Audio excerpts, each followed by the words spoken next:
মানিপুরের ওই স্টলে গেছিলাম, সেখানে বিভিন্ন ধরনের ওনাদের স্টল এগুলো কী কী ছিল। তো সেইখান থেকে চলে এসেছি আবারও আরেকটি স্টলে।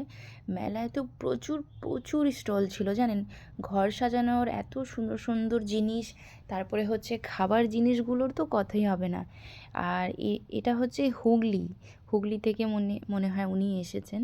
তো এই কাকিমা গেল বছরও আমি দেখছিলাম ওনার কাছ থেকে পাঁপড় আচার এগুলো নিয়েছিলাম।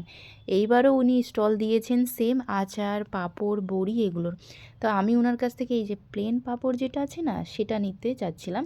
তো প্লেন পাঁপড়ের মানে এটা হচ্ছে 30 টাকা করে। তো 10 টাকা করে যে প্যাকেটগুলো সেগুলো শেষ হয়ে গেছে, সেগুলো ভালো।